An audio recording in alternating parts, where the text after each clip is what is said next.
Haleluya. Dalam hadirat Tuhan, kita mau datang menyembah Dia, Allah yang kudus. Mari siapkan hati kita untuk datang menyembah Dia. Berikan penyembahan yang terbaik untuk Tuhan. Kau Allah yang kudus, Tuhan.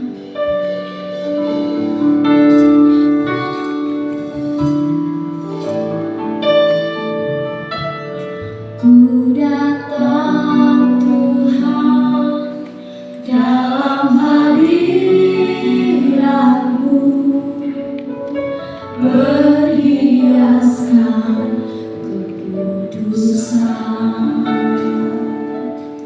Seluruh surga sujud menyembah-Mu,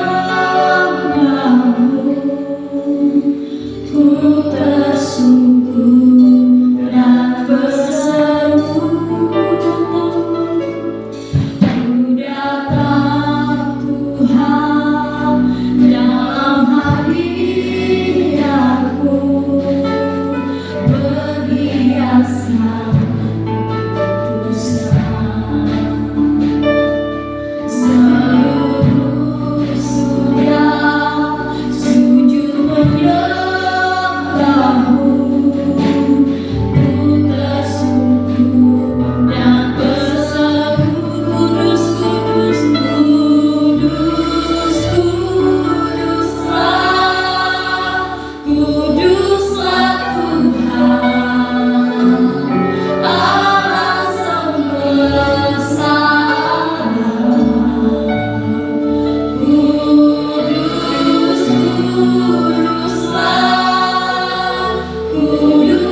Saya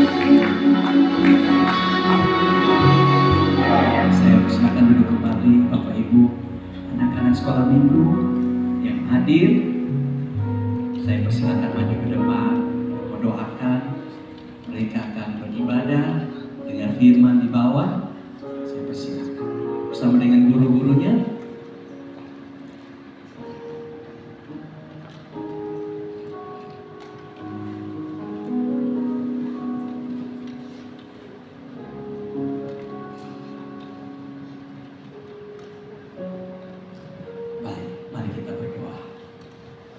Bapa, di tengah-tengah ibadah kami, pujian dan penyembahan kami, berdiri anak-anak Tuhan, anak-anak-Mu yang akan menerima firman-Mu di kelas yang lain, di tempat yang lain. Kami berdoa Tuhan memberkati anak-anak kami ini. Tuhan memberikan mereka hati yang terbuka kepada firman-Mu. Dan kami berdoa biarlah mereka boleh mendapatkan berkat firman-Mu pada hari ini. Berkati setiap guru mereka yang akan mengajar, mendidik mereka, menyampaikan berita sukacita tentang Yesus. Bila Tuhan mengurapi setiap guru-guru agar mereka boleh dipakai Tuhan pada hari ini untuk menyampaikan kebenaran firman-Mu. Terima kasih Tuhan Yesus. Kami serahkan pelajaran anak-anak sekolah minggu ke dalam tangan Tuhan dari awal hingga pada akhirnya, biarlah jadi sesuai kehendak-Mu. Di dalam nama Yesus kami berdoa. Haleluya. Amin. Kita belajar anak Tuhan memberkati. Saya undang hambanya menjadi Ciko untuk menyampaikan firman Tuhan. Kau Allah yang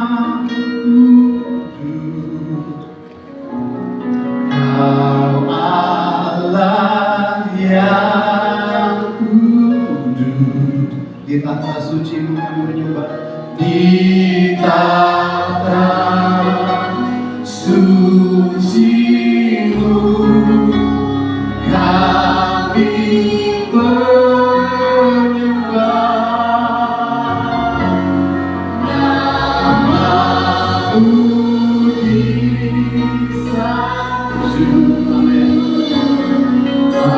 Kuasa-Mu yang sempurna kami puja.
Hamba-Mu yang mendapatkan kesempatan istimewa hari ini, mari Kau pakai untuk menyampaikan isi hati-Mu bagi jemaat Tuhan.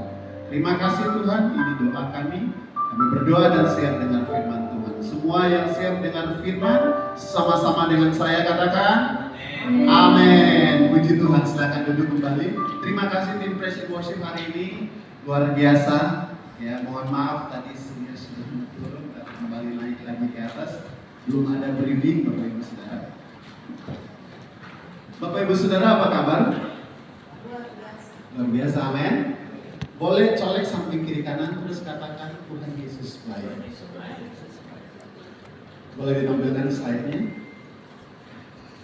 Puji Tuhan. Bapak Ibu Saudara, tema kita pada bulan ini adalah berkat dari firman Tuhan.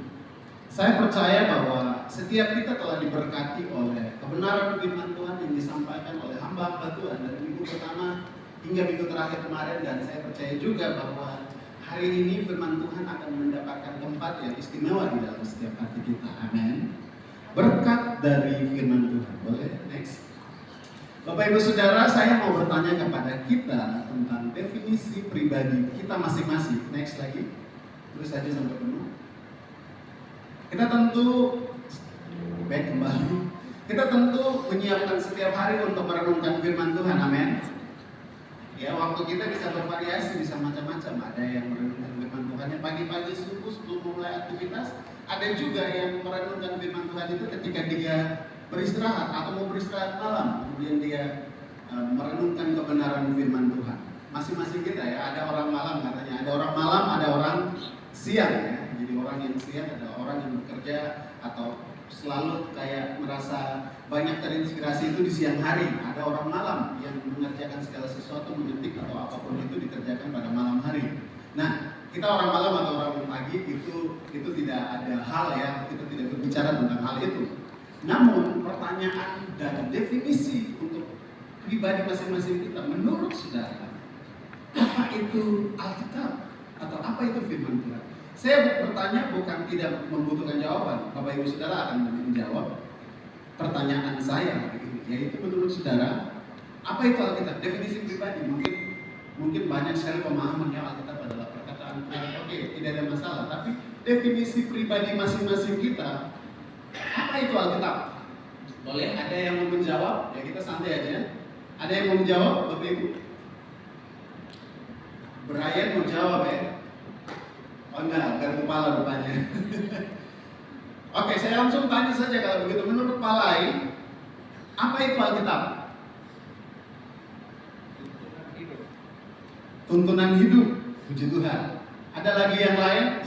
Sudah kaum Adam sudah, sekarang kaum Hawa ya. Yang perempuan, apa itu Alkitab? Ada yang bisa menjawab? Definisi pribadi ya. Jadi definisi pribadi ini saya tidak bilang harus memberikan definisi secara teologi ya, tidak. Definisi pribadi mungkin kita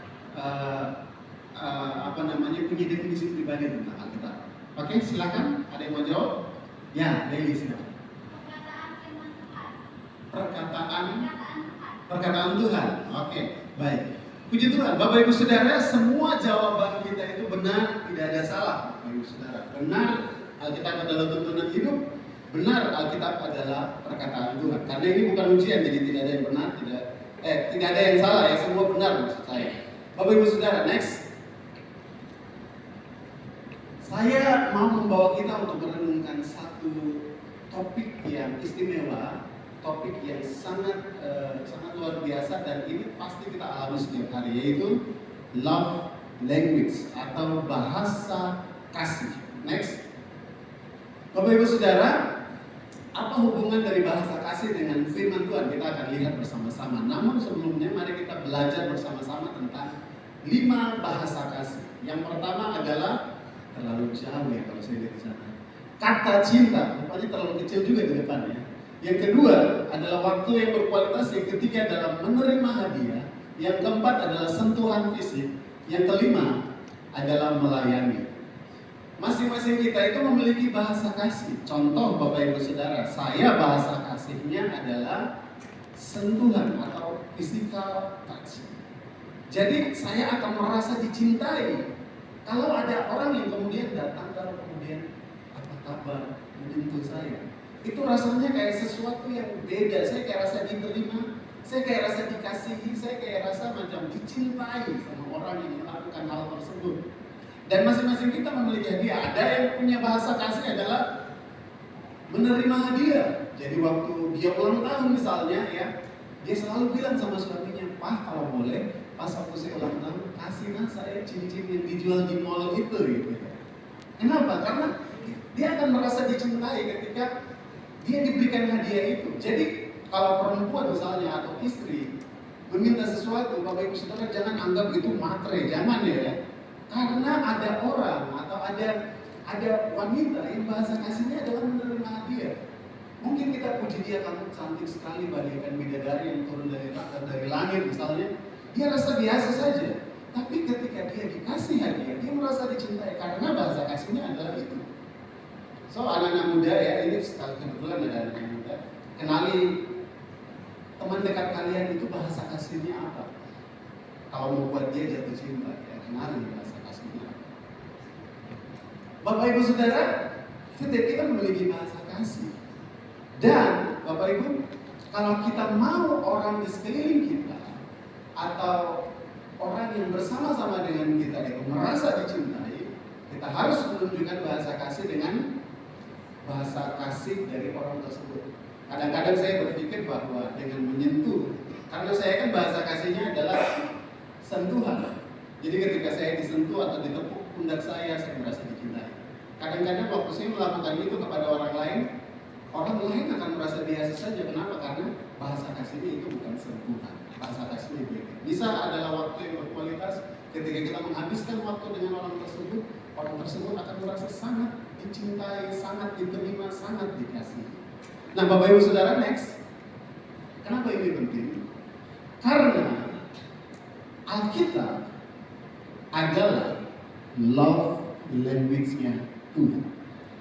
Alkitab adalah love language-nya Tuhan. Kenapa Alkitab adalah love language-nya Tuhan? Karena Alkitab itu adalah penyataan khusus.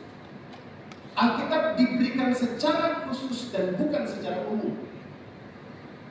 Misalnya saudara, kalau kita pergi ke Mesir misalnya, dan ibadah mereka, kitab yang mereka pakai dalam agama mereka adalah Al-Quran dan bukan Alkitab, maka Tuhan tidak menyatakan love language-nya kepada mereka. Kenapa? Karena mereka bukan melihat Tuhan dari kacamata Alkitab. Mereka melihat Tuhan dari kitab yang lain. Itu sebabnya ketika kita melihat Tuhan, kita melihat Alkitab, kita sedang melihat bahwa Tuhan sedang menunjukkan bahasa cintanya, komunikasi cintanya kepada setiap kita. Jadi Alkitab itu, next, boleh? Alkitab itu bukan beban Bapak Ibu Saudara. Alkitab itu juga bukan sesuatu yang berisi tentang berbagai macam hal yang membuat kita harus mentaati ini, harus mentaati ini, itu harus melakukan ini, harus melakukan itu. No, Alkitab adalah love language-nya Tuhan. Saudara, kalau kita lihat di dalam Alkitab, di sana ada banyak sekali. Di dalam contoh misalnya di dalam Markus 10 ayat yang ke-45, di sana dikatakan bahwa anak manusia datang bukan untuk dilayani, melainkan untuk apa? Melayani. Ini apa? Bahasa kasih melayani. Tuhan menunjukkan itu di dalam Alkitab. Yang kedua, kita lihat di sana bahwa lalu Yesus mengulurkan tangannya menjamah orang itu. Di sini apa? Bahasa kasihnya apa? Physical touching atau sentuhan secara fisik. Dan Tuhan menunjukkan itu. Yang ketiga, karena begitu besar kasih Allah akan dunia ini, apa bahasa kasih ini? Bahasa kasih ini adalah kata-kata pujian atau kata-kata cinta yang ditunjukkan Allah kepada manusia. Lalu kemudian, yang keempat bahasa kasihnya, waktuku bersama-sama denganmu tinggal sebentar lagi, dan sesudah itu aku akan pergi kepada Dia yang mengutus aku. Ini berbicara tentang apa? Berbicara tentang waktu yang berkualitas, di mana Tuhan Yesus menyiapkan waktu yang berkualitas dengan murid-muridnya. Lalu kemudian yang terakhir, damai sejahtera kutinggalkan bagimu, damai sejahtera yang kuberikan kepadamu, dan tidak seperti yang dunia berikan kepadamu. Bapak Ibu Saudara, apa ini? Giving, hadiah. Saudara, 5 bahasa kasih ini ditunjukkan Tuhan kepada kita. Next. Jadi konsep kita dalam melihat Alkitab itu bukan hanya sekedar, next lagi, bukan hanya sekedar Alkitab itu penuh dengan berbagai macam aturan. Alkitab itu penuh dengan berbagai macam hal yang membuat kita harus begini, harus begitu. Jangan engkau mengarah melihat ke samping kiri kanan. Engkau harus mengarahkan pandanganmu ke depan. Engkau harus mengasihi musuhmu. Engkau harus beribadah. Engkau harus berdoa. Seolah-olah seperti Alkitab itu banyak sekali perintah ya. Alkitab itu banyak sekali aturannya. Lalu kemudian kita mulai melihat itu sebagai beban. Bapak Ibu Saudara, saya pikir kita keliru kalau kita melihat Alkitab seperti demikian. Yang benar adalah Alkitab adalah bahasa kasihnya Tuhan. Dari Kejadian sampai Wahyu, Allah berbicara dari generasi ke generasi untuk menunjukkan cintanya. Dan sampai hari ini dia masih bekerja untuk menunjukkan kasihnya, cintanya kepada setiap kita. Alkitab itu bukan berisi tentang beban. Alkitab itu bukan berisi tentang informasi-informasi yang tidak valid atau tertinggal. Tapi Alkitab itu berbicara tentang kasih yang relevan sampai hari ini. Next. Kasih yang murni dan kasih yang sejati itu kita temukan di dalam Alkitab. Next. Ini adalah pertanyaan sederhana yang ingin saya tanyakan kepada Bapak Ibu Saudara. Mohon maaf Bapak Ibu Saudara, saya baru pakai PowerPoint dan saya baru tahu kalau tulisannya kecil. Pertanyaan saya adalah, ketika kita melakukan firman Tuhan, siapa yang diuntungkan? Ketika kita melakukan firman Tuhan, siapa yang diuntungkan? Apakah Tuhan beruntung ketika kita melakukan firman Tuhan? Atau ketika kita melakukan firman Tuhan, kemudian Tuhan bilang, Tuhan mendapatkan sesuatu ketika kita melakukan firman Tuhan? Jawabannya adalah tidak. Kenapa? Karena dia adalah Tuhan. Dalam keberadaannya dia tidak mengalami kekurangan dalam hal apapun. Dalam keberadaannya dia juga bukan haus pujian. Dalam keberadaannya yang sempurna, dia adanya, dia tidak membutuhkan apa-apa dan dia tidak membutuhkan siapa-siapa. Kenapa? Karena dia itu Tuhan, sudah ada dari dulu, sekarang dan akan ada sampai selama-lamanya. So, waktu kita melakukan firman Tuhan, Tuhan tidak ada sesuatu yang kemudian bertambah dalam ketuhanannya Tuhan. Tidak. Waktu kita melakukan firman Tuhan, yang diuntungkan adalah kita dan bukan Tuhan. Itu sebabnya Tuhan menunjukkan cintanya dengan menunjukkan kasihnya melalui Alkitab agar kita hidup sesuai dengan apa yang Tuhan inginkan, apa yang Tuhan mau, dan selalu relnya Tuhan itu membawa kita kepada sesuatu yang baik adanya. Mungkin menurut kita baik, tetapi apa yang baik dari Tuhan itu selalu jauh lebih baik. Dan itu semua kita temukan hanya di dalam Alkitab. Alkitab bukan beban, Bapak Ibu Saudara. Alkitab adalah bahasa cintanya Tuhan. Next. Oleh sebab itu Bapak Ibu Saudara, pertanyaannya adalah bagaimana kita menyikapi atau bagaimana sikap kita terhadap Alkitab. Yang pertama Bapak Ibu Saudara, dengar apa yang Alkitab katakan. Roma 12 ayatnya yang kedua. Di sana dikatakan Bapak Ibu Saudara, dan janganlah kamu menjadi serupa dengan dunia ini, tetapi berubahlah oleh pembaharuan budimu, sehingga kamu dapat membedakan manakah kehendak Allah, apa yang baik, yang berkenan kepada Allah dan yang sempurna.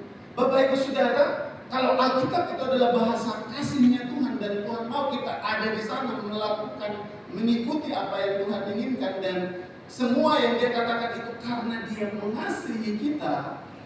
Sikap kita yang pertama yang harus kita lakukan adalah dengar apa yang Alkitab katakan. Kenapa? Karena orang yang mencintai kita itu perkataannya itu selalu baik untuk kita. Amin. Pernahkah saudara misalnya mencintai seseorang, setelah itu orang tersebut sedang berjalan, di depan orang itu ada jurang, kemudian saudara katakan jalan saja tidak apa-apa, jalan terus. Pernahkah seperti demikian? Saudara mencintai orang itu? Tentu tidak, Bapak Ibu Saudara. Saudara pasti akan mengatakan jangan mengikuti, jangan melewati jalan itu karena di depan kamu akan menemukan jurang, dan kalau kamu jatuh di jurang itu akan berbahaya. Bapak Ibu Saudara pasti akan mengarahkan orang itu agar orang tersebut tidak mengikuti jalan itu. Dan itu yang dilakukan Tuhan. Itu yang dilakukan Allah untuk kita.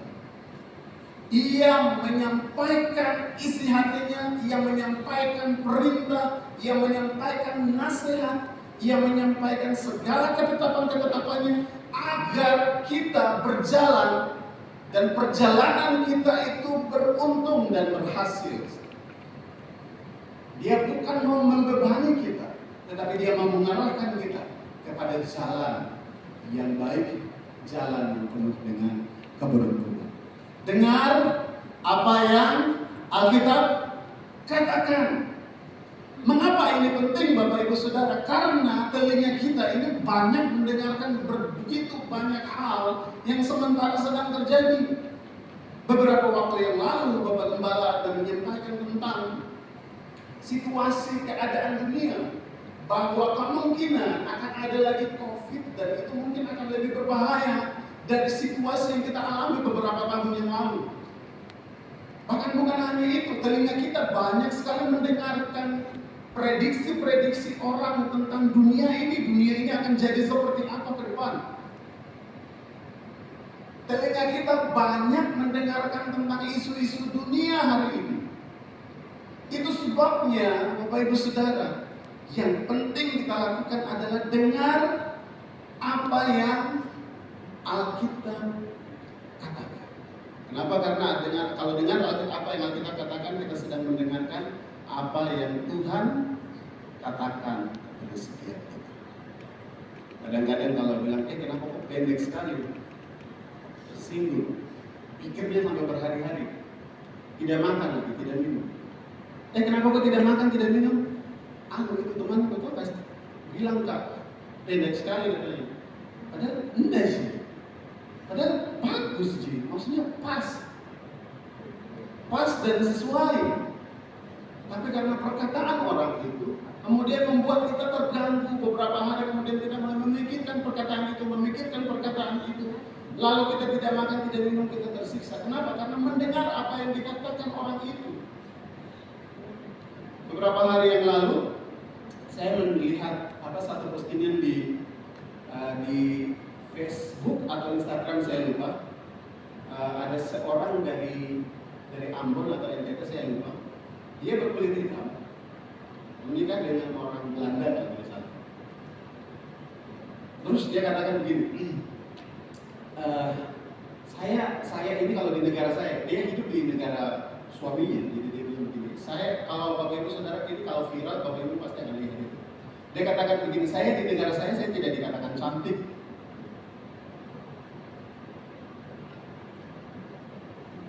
Hitam, rambut kriwil, saya tidak dikatakan cantik, saya biasa saja kalau di negara saya. Lalu kemudian saya mulai memberanikan diri dan tanya kepada suami saya, kenapa dia suka saya? Sebenarnya apa yang buat dia tertarik dari fisik saya? Lalu suaminya katakan, saya suka wanita yang kulitnya coklat kayak Anda, rambutnya seperti Anda itu lebih eksotis. Terus kalimat terakhir yang dia katakan adalah, saya tidak cantik di negara saya, tapi saya cantik di negara orang. Bapak Ibu Saudara bisa tangkap ini. Dunia itu punya standar untuk mengatakan kita ini layak atau tidak, kita itu cantik atau tidak. Dunia punya standar untuk melihat kita. Standarnya itu bisa berubah-ubah, berubah di negara ini, berubah juga di negara lain. Dan standar itu tidak pasti. Standar itu tidak paten, Bapak Ibu Saudara. Itu adalah standar yang dibangun oleh dunia. Standar yang dibuat oleh dunia. Dan standar yang dibangun oleh dunia itu gampang rapuh, berubah-ubah. Pertanyaannya adalah ketika kita mendengar apa perkataan dunia, kita pasti akan berubah-ubah. Kita pasti akan rapuh. Itu sebabnya kita perlu untuk mendengarkan apa yang dikatakan Alkitab. Karena apa yang dikatakan Alkitab itu adalah apa? Kebenaran yang tidak bisa berubah. Mungkin rupa kita berbeda, mungkin kepribadian kita berbeda-beda. Tapi kalau Alkitab katakan kamu istimewa, aku mengasihi kamu, Tuhan katakan bahwa Dia menerima kita apa adanya, itu adalah standar paten yang tidak bisa berubah. So, Bapak Ibu Saudara, mari bersama-sama dengar apa yang Alkitab katakan. Karena apa yang dikatakan dunia bisa berubah. Kita bisa dikatakan mungkin, kita bisa dikatakan mungkin kita tidak mencapai standar tertentu di tempat ini, tetapi di tempat yang lain kita mungkin lebih dari standar yang ditetapkan oleh tempat yang sebelumnya. Bapak Ibu Saudara, dengar apa yang Tuhan sampaikan. Kalau dengar atau lihat orang yang kerasukan setan misalnya, Bapak Ibu Saudara, jangan lari. Jangan lari, atau mungkin telepon Bapak Gembala. Sabar dulu Bapak Ibu Saudara, jangan langsung telepon Bapak Gembala. Maju dulu, lawan dulu. Kenapa? Karena Alkitab katakan bukan hamba-hamba Tuhan yang diberikan kuasa. Karena yang Alkitab katakan bukan hanya hamba-hamba Tuhan yang bisa memindahkan gunung yang imannya sebesar biji sesawi. Alkitab katakan tidak seperti demikian. Alkitab juga katakan bukan orang-orang Lewi. Yang Alkitab katakan adalah pada setiap orang yang percaya dan menerima Yesus, mereka apa? Diberikan kuasa. Itu sebabnya kalau lihat orang kerasukan, keluarga atau teman atau siapa, jangan takut dan lari lalu kemudian memanggil hamba Tuhan. Sabar dulu, lawan dulu. Kenapa? Karena yang Alkitab katakan adalah kita semua orang yang percaya apa? Diberikan kuasa. Itu sebabnya dengar apa yang Alkitab katakan. Kalau Alkitab katakan kita diberikan kuasa, maka kuasa yang sama yang ada pada hamba-hamba Tuhan, itu pun juga ada sama Bapak Ibu Saudara jemaat Tuhan sekalian. Pakai itu untuk mengalahkan kalajengking, untuk mengalahkan iblis. Amin. Dengar apa yang Alkitab katakan. Apa yang dunia katakan itu, kadang-kadang apa yang Alkitab katakan itu jauh berbeda dibandingkan apa yang dikatakan dunia. Itu sebabnya kita membutuhkan waktu untuk merenungkan firman Tuhan dan mendengarkan apa yang Alkitab katakan. Supaya ketika kita mendengarkan Alkitab katakan, kita semakin memahami, kita semakin mengerti. Amin Bapak Ibu Saudara. Puji Tuhan. Bapak Ibu Saudara, pada bagian yang kedua, next. Boleh next lagi. Yang kedua adalah percaya dan taat. Bagaimana sikap kita kepada Alkitab? Yang pertama tadi apa? Dengar apa yang Alkitab katakan. Yang kedua adalah apa? Percaya dan taat. Ada istilah mengatakan begini, orang yang percaya sudah pasti taat. Orang yang taat sudah pasti lahir dari kepercayaan. Tapi mari kita lihat apa yang Alkitab katakan. Yakobus 2 ayatnya ke-18 sampai 19. Di sana dikatakan, tetapi mungkin ada orang yang berkata, padamu ada iman dan padaku ada perbuatan. Aku akan menjawab dia, tunjukkanlah kepadaku imanmu itu tanpa perbuatan, dan aku akan menunjukkan kepadamu imanku dari perbuatan-perbuatanku. Ayat 19, dan ini menjadi poin saya. Engkau percaya bahwa hanya ada satu Allah, itu baik.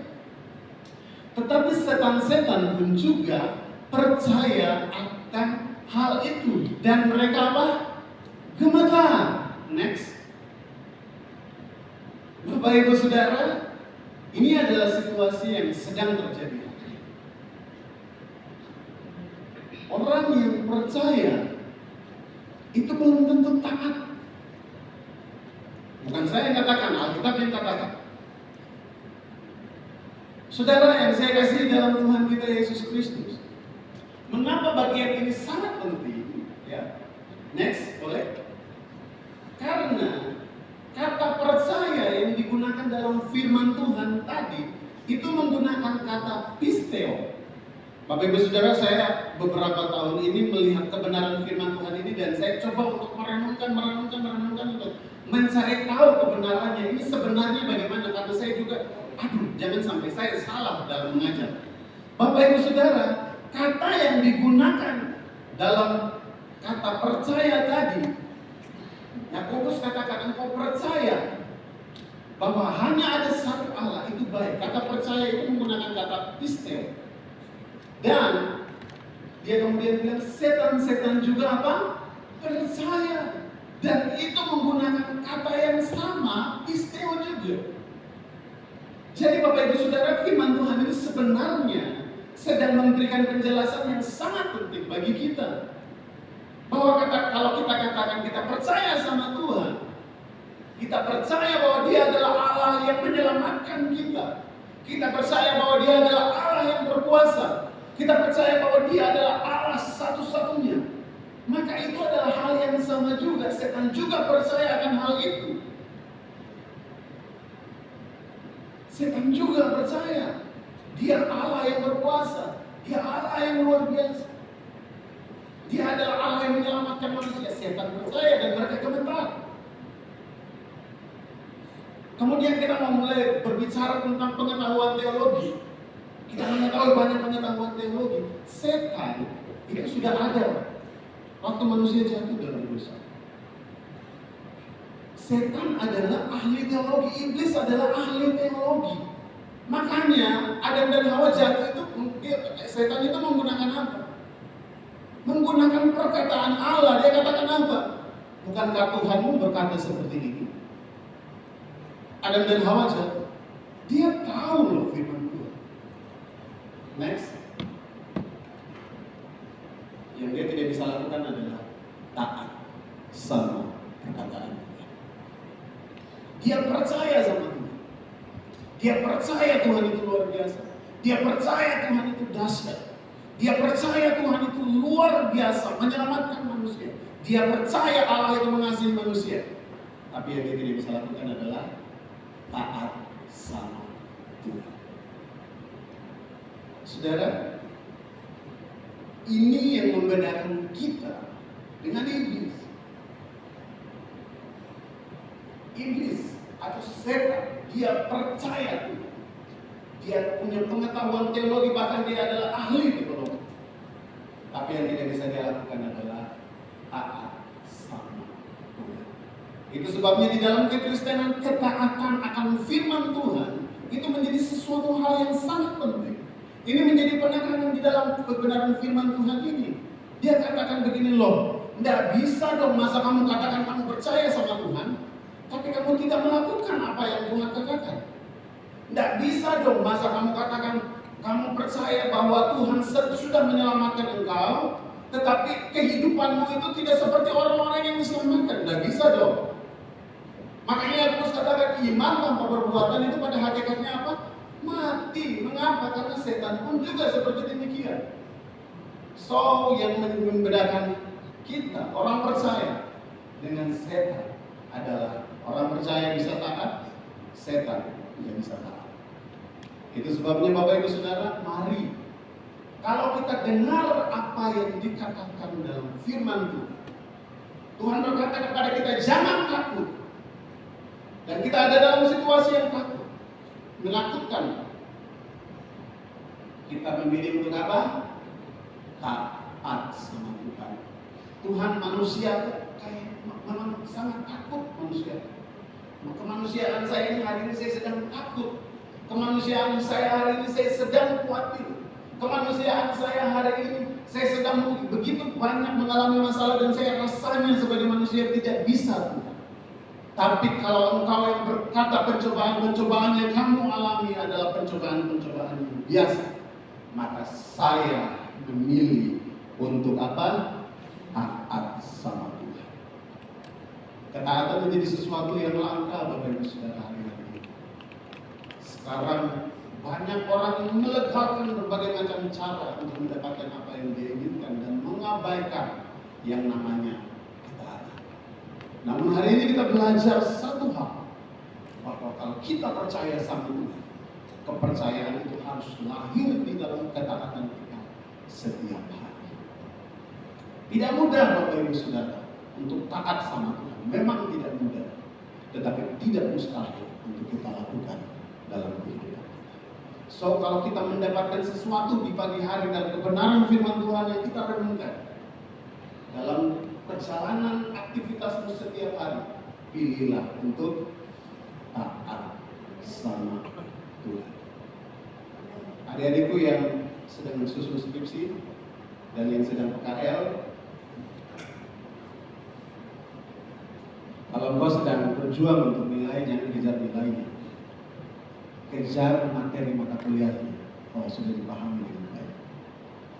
Jangan sampai hanya karena nilai engkau kemudian melakukan atau menciplak hasil kerja orang lain untuk supaya sebuah nilai yang sebenarnya hanya berlaku untuk beberapa saat saja. Mari taat sama Tuhan. Mari taat sama Tuhan. Sekalipun engkau mendapatkan nilai yang kurang baik, namun itu adalah hasil dari usaha dan pekerjaanmu. Engkau memilih untuk taat dan tidak menggunakan peluang untuk melihat pekerjaan orang lain. Bapak Ibu Saudara yang sedang bekerja sebagai pengusaha, kalaupun ada peluang untuk bermain judi, mohon maaf Bapak Ibu Saudara, saya harus menyampaikan ini sebagai hamba. Kalaupun ada peluang, dan peluang itu begitu mudah dan kayaknya tinggal hanya membalikkan tangan saja kemudian jadi, pilihlah untuk taat sama Tuhan, meskipun kecurangan itu adalah hal yang mudah. Bapak Ibu Saudara, kalau hari ini kita sedang mengalami situasi di mana kita disakiti, kita direndahkan, kita diceritakan, dan rasanya manusia kita itu mau membalas orang itu. Rasanya dia tidak tahu saya. Pilihlah untuk taat dan mengasihi. Kenapa? Karena Tuhan bilang mengasihi. Pilihlah untuk mengasihi, taat sama Tuhan. Karena ketika kita taat sama Tuhan, kita sedang melakukan sesuatu yang paling penting. Kita sedang melakukan satu hal yang sudah mantap dalam kehidupan kita hari-hari. Bapak Ibu Saudara, marilah kita taat sama Tuhan. Dalam setiap langkah hidup kita, kita pilih untuk apa? Taat sama Tuhan. Saya pernah mendengar cerita dari salah satu dosen saya. Dosen itu hari ini menjadi rektor. Dia katakan begini, pernah dia dalam sebuah pelayanan okultisme, Bapak Ibu Saudara. Mereka kemudian menemukan ada orang yang kerasukan, lalu kemudian mereka mulai berdoa. Nah, ada satu orang yang kemudian berdoa, lalu kan dalam pelayanan okultisme itu kan ada terjadi komunikasi antara roh yang merasuki orang itu dan orang yang mendoakan. Nah, ini dosen saya, waktu itu dia ikut-ikut. Nah, orang yang mendoakan itu dia katakan, siapa kamu? Kemudian roh itu berbicara, saya penguasa, bla bla bla. Saya lupa. Kemudian Bapak Ibu Saudara dikatakan, saya usir kamu dalam nama Yesus, keluar. Setan jawab, tidak mau. Saya perintahkan kamu dalam nama Yesus, keluar. Tidak mau dia. Terus dia bertanya lagi orang sama orang yang kerasukan. Dia katakan, kamu tahu Yesus? Iya, saya tahu Yesus. Saya yang bawa keluar. Setan jawab apa? Saya tahu Yesus. Tapi siapa kamu? Kemudian dia orang yang mendoakan itu diarahkan bilang dulu, nggak apa-apa. Terus panggillah, ada seorang hamba Tuhan dulu pelayanan okultisme namanya almarhum Oma Eno punya suami, Pak Eno lah datang. Lalu kemudian Pak Eno berdoa dalam nama Yesus. Setan keluar satu kali. Bapak Ibu Saudara, yang menarik di sini adalah setan tahu Yesus itu siapa. Tapi yang mendoakan apakah taat sama Tuhan? Kenapa? Karena yang membedakan orang percaya dengan setan adalah taat. Oh, setan tidak bisa taat. Orang percaya bisa taat. Itulah yang membedakan orang percaya dengan setan, Bapak Ibu Saudara. Itu sebabnya mari kita taat sama Tuhan. Taat sama Tuhan. Karena itu yang Tuhan perintahkan dalam hidup kita. Bapak Ibu Saudara, sekarang perkembangan generasi hari ini rasanya pernikahan beda agama itu rasanya kayak lumrah ya. Yang dipertimbangkan itu apakah orang tua setuju atau tidak. Kalau orang tua tidak setuju, ya itu yang dipertimbangkan kemudian. Nikah beda agama. Dan itu sepertinya kayak hal yang memang sedang terjadi di hari-hari ini. Tetapi kita perlu untuk dengar dan lihat apa yang kita katakan. Ya, anak-anak muda, perlu untuk lihat dan dengar apa yang Alkitab katakan. Yang Alkitab katakan adalah terang tidak bisa bersatu dengan gelap. Kalau terang tidak bisa bersatu dengan gelap, maka jangan dipaksakan. Atau coba dulu, kasih satu itu terang dengan gelap. Kalau bisa baru mulai bertanya lagi Alkitab, apakah bisa terang bersatu dengan gelap? Tentu tidak bisa. Dan ini adalah larangan yang benar-benar disampaikan oleh Yesus bahwa benar terang tidak bisa bersatu dengan gelap. Tetapi hari ini pernikahan beda agama itu seperti sesuatu hal yang biasa. Itu sebabnya Bapak Ibu Saudara, kita perlu dengar apa yang kita katakan. Lalu kemudian apa, kita mau taat terhadap apa yang dikatakan Alkitab. Kalau kita percaya sama Tuhan, step keduanya adalah kepercayaan itu harus mengalir di dalam ketaatan kita setiap hari. Bagian yang terakhir adalah rendahkan diri di hadapan Tuhan. Yakobus 4 ayat yang ke-10, di sana dikatakan rendahkanlah dirimu di bawah tangan Tuhan dan Dia akan meninggikan kamu. Bapak Ibu Saudara, kadang-kadang kita berpikir rendahkan diri di bawah tangan Tuhan yang dibuat itu karena nanti Tuhan akan angkat gitu ya. Kalau kamu mau ditinggikan, kamu harus rendahkan diri dulu di hadapan Tuhan gitu. Motivasinya adalah supaya nanti kamu diangkat. Namun Bapak Ibu Saudara, kita perhatikan kata rendahkanlah diri di hadapan Tuhan. Ini menjadi sebuah poin penting kalau kita mau diisi oleh kebenaran firman Tuhan. Kita harus menjadi seperti gelas yang kosong, yang sementara sedang dibawa kepada dispenser, lalu kemudian gelas yang kosong itu akan diisi dengan air. Kita harus menjadi gelas yang kosong. Ini yang dimaksudkan di dalam bagian firman Tuhan. Kita harus merendahkan diri kita di hadapan Tuhan. Agar apa? Agar otak kita, agar telinga kita, agar hati kita ini bisa diisi oleh firman Tuhan. Di ayat-ayat sebelumnya itu di sana dijelaskan Tuhan itu menentang orang yang congkak. Kenapa? Karena orang yang congkak itu cenderung mau melawan, merasa diri tahu segala sesuatu, tidak mau mendengar. Itu sebabnya merendahkan diri di bawah tangan Tuhan, merendahkan diri di hadapan Tuhan. Ini menjadi poin penting kalau kita mau diisi oleh kebenaran firman Tuhan. Bukan soal nanti kita akan ditinggikan, bukan soal nanti kita akan diangkat oleh Tuhan. No. Tapi ketika kita merendahkan diri, di bawah kerendahan diri kita di hadapan Tuhan, di sana ada perkara-perkara yang terjadi, yang kemudian hasilnya nanti akan kita lihat bahwa kita diangkat oleh Tuhan. Tetapi proses ketika kita merendahkan diri di bawah tangan Tuhan, di hadapan Tuhan, ini menjadi poin penting untuk kita diisi oleh firman Tuhan. Alkitab katakan kita harus merenungkan kitab Taurat itu siang dan malam. Namun kitab Taurat, Alkitab itu tidak akan masuk jika hati kita ini penuh dengan kesombongan, jika hati kita itu penuh dengan kecongkakan. Kebenaran firman Tuhan tidak akan masuk ke dalam hati kita. Kita tentu akan menolak apa yang dikatakan Alkitab karena hati kita penuh dengan kecongkakan.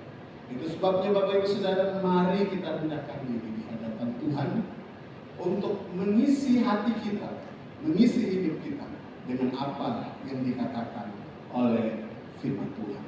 Bapak Ibu Saudara, saya akan selesai di sini. Dan ini adalah bagian terakhir dari kebenaran firman Tuhan yang kita renungkan pada siang hari ini. Bapak Ibu Saudara,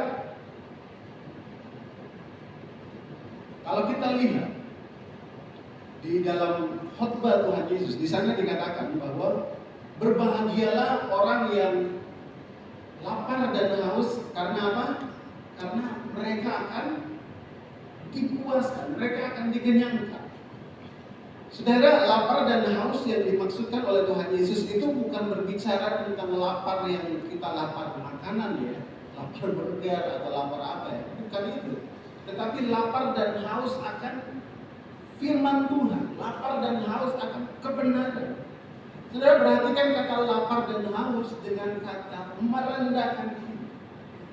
Orang yang lapar dan haus akan setiap perkataan Tuhan sudah pasti akan merendahkan diri di hadapan Tuhan.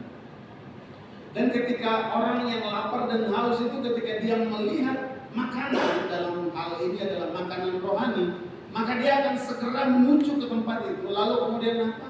Menikmati makanan tersebut. Dan firman Tuhan katakan bahwa mereka akan dipuaskan. Orang yang merendahkan diri, orang yang lapar dan haus akan kebenaran firman Tuhan akan selalu dikenyangkan oleh Tuhan. Bapak Ibu Saudara, mari bersama-sama kita merendahkan diri. Ketika kita setiap pagi melihat firman Tuhan, kosongkanlah hati kita.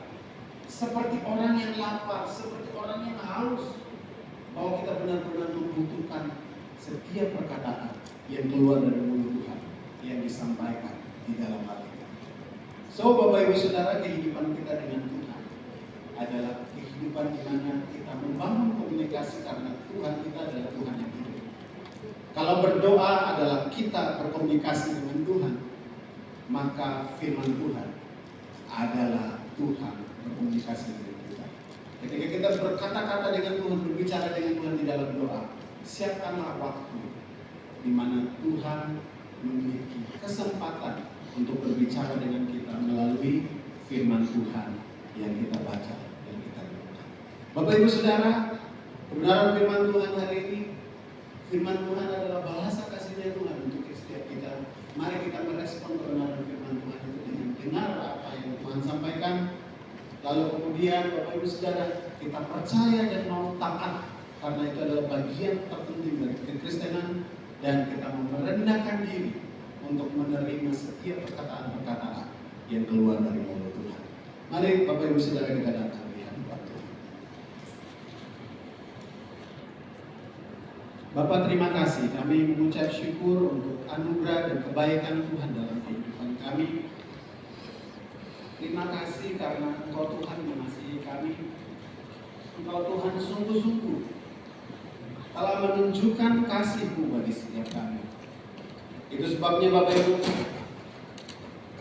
mau datang di hadapan-Mu Tuhan, merendahkan diri kami sesuai dengan kebenaran firman Tuhan yang kami renungkan hari ini, bahwa Engkau mau Tuhan agar kami selalu datang kepada Tuhan dan dengar apa yang Engkau sampaikan, apa yang Engkau katakan dalam kehidupan kami setiap hari. Bawalah kami Tuhan lebih dekat, jauh lebih dekat, dan biarlah Engkau Tuhan memampukan kami percaya dan taat kepada-Mu. Juga Tuhan, biarlah Engkau membawa kami dan melatih kami agar kami terus mau untuk merendahkan diri kami di bawah tangan Tuhan yang kuat di hadapan. Ini bukan perkara kami akan diangkat, tapi ini soal kami begitu lapar dan haus akan setiap perkataan. Biarlah setiap hari kami menjadi orang-orang Kristen yang lapar dan haus akan setiap perkataan yang keluar dari mulut. Ketika kami diisi oleh firman Tuhan, itu tidak hanya diam menjadi sebuah pengetahuan teori, tetapi itu kemudian akan kami aplikasikan dengan mau taat sepenuhnya. Taat sepenuhnya kepada Tuhan. Di dalam nama Tuhan Yesus kami bersyukur untuk kebenaran firman Tuhan yang boleh kami renungkan bersama-sama. Di dalam nama Yesus Kristus, setiap kita yang telah mendengarkan firman Tuhan dan siap untuk melakukannya, sama-sama dengan saya katakan, amin.